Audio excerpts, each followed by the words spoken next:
यही रीज़न है कि सुपरमैन अपने यूनिवर्स का सबसे ज़्यादा पावरफुल सुपर हीरो है, इसीलिए जो सुपरमैन के फ़ैन होंगे वो तो सुपरमैन को पावरफुल बताएंगे ही। थॉर जानता है कि डीसी से ज़्यादा पैसा मिलेंगे, लेकिन उसके असली फ़ैन तो एमसीयू के अंदर ही है, इसीलिए थॉर अभी तक एमसीयू के अंदर है और सबसे ज़्यादा फ़ैन फॉलोइंग लेकर के बैठा है। हे देसी मेंबर, तो एक तरफ है the only one and the last member of krypton planet यानी सुपरमैन, तो इसी के ऑपोजिट में गॉड ऑफ थंडर और एसगार्ड का किंग यानी थॉर। और इन दोनों की फ़ैन फॉलोइंग इतनी ज़्यादा है कि जो सुपरमैन के फ़ैन है वो सुपरमैन को ही सबसे ज़्यादा पावरफुल बताएंगे, और इसी के साथ जो थॉर के फ़ैन है वो तो थॉर को ही सबसे ज़्यादा पावरफुल बताएंगे। तो आज के वीडियो में इन दोनों का करने वाले कंपैरिजन और लास्ट में इनका करेंगे बैटल, देखते हैं कौन सबसे ज़्यादा पावरफुल है। Don't try to skip the video and subscribe for more comparison video. Let's start.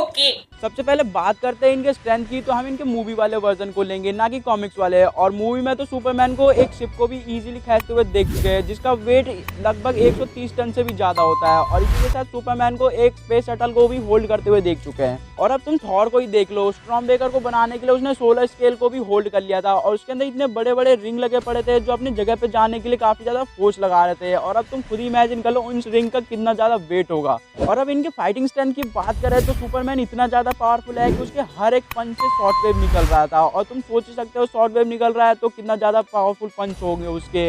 लेकिन फाइटिंग के मामले में तो थॉर भी पीछे नहीं है। जब थॉर और हल्क का फाइट हुआ था तुम देख लिए होगे कि थॉर उस टाइम पे अपना मिनिमम पावर यूज़ कर रहा था, लेकिन उस मिनिमम पावर का इफेक्ट हल्क पे कितना ज़्यादा हो रहा था वो सबने देख लिया था। थॉर के ब्रूट एनर्जी की बात करें तो तुमने देख लिया था स्टॉर्मब्रेकर का अटैक कितना ज़्यादा पावरफुल था 6 इन्फिनिटी स्टोन होने के बाद भी। और अब बात करें इनकी ड्यूरेबिलिटी की, तो सुपरमैन को परफेक्ट डेफिनेशन ऑफ ड्यूरेबिलिटी बोलना गलत नहीं होगा, क्योंकि मैन ऑफ स्टील में सबने देख ही लिया था कि बैक टू बैक कैसे 6 क्रिप्टॉन विलन सुपरमैन पे अटैक करे जा रहे थे। और ऐसा नहीं था कि सुपरमैन सबको पेल रहा था, नहीं, सुपरमैन पिल भी रहा था, लेकिन सुपरमैन को एक सिंगल स्क्रैच भी नहीं आता। अब तुम खुद ही सोच लो सुपरमैन के ड्यूरेबिलिटी के बारे में। मैं इनमें उन वेपन को फाउंड नहीं कर रहा जो क्रिप्टोनियन को रोकने के लिए बनाया जाता है, जैसे कि तुम मदरबोर्ड को ही देख लो, वो पूरे सुपरमैन को इनहाइलेट कर देता है। इस मामले में थॉर को इतना भी ज़्यादा पावरफुल मत बना देना, क्योंकि सिचुएशन के हिसाब से थॉर को उसके ओपोनेंट मिलते हैं। अब तुम खुद ही देख लो, हल्क थॉर को पेला भी है और हल्क थॉर से पिला भी है। खैर वो अलग बात है कि हल्क आज तक थॉर से जीता नहीं है, लेकिन हेला ने भी अच्छे से रेल आया, अपने स्वॉर्ड से थॉर की एक आंख ही फोड़ दी थी। अब ऐसा नहीं है कि थॉर को ऐरा गैरा नत्थु गैरा आकर के मार के चला जाए, थॉर को मारने के लिए कुछ ही वेपन्स है। अब तुम खुद ही देख लो,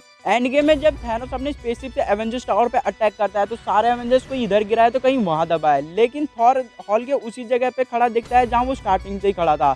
बाकी के एवेंजर्स पीछे से उठ के आए थे, लेकिन थॉर को किसी भी टाइप का स्क्रैच भी नहीं आया था उस टाइम पे। स्पीड की बात करें तो सुपरमैन कितना स्पीड से उड़ता है शायद ही कोई भूल पाएगा, क्योंकि सुपरमैन ने फ्लैश से भी रेस कर चुका है। और अगर तुमने वो रेस देखा है तो कमेंट करके बताना उस टाइम पे जीता कौन था। और फ्लैश के स्पीड में ही सुपरमैन फ्लैश से फाइट भी कर चुका है, लेकिन सुपरमैन उसी स्पीड में स्टीफन वुल्फ और फ्लैश को टच भी कर दे तो काफ़ी ज़्यादा इफेक्ट देखने को मिलेगा। अब एक सवाल है, क्या सुपरमैन अपने सेम लेवल के ओपोनेंट को उसी स्पीड में हिट करेगा तो क्या उस पर इफेक्ट देखने को मिलेगा? इसी के साथ सुपरमैन के पास एक एडवांटेज है हीट विजन का, और वो अपने आंखों से लेजर बीम फायर कर सकता है। तो क्या ये लेजर बीम का इफेक्ट थॉर पे देखने को मिलेगा? मेरे को तो नहीं लगता, क्योंकि जब वो न्यूट्रॉन स्टार को होल्ड कर सकता है थॉर, तो ये हीट विजन उसके सामने क्या ही है।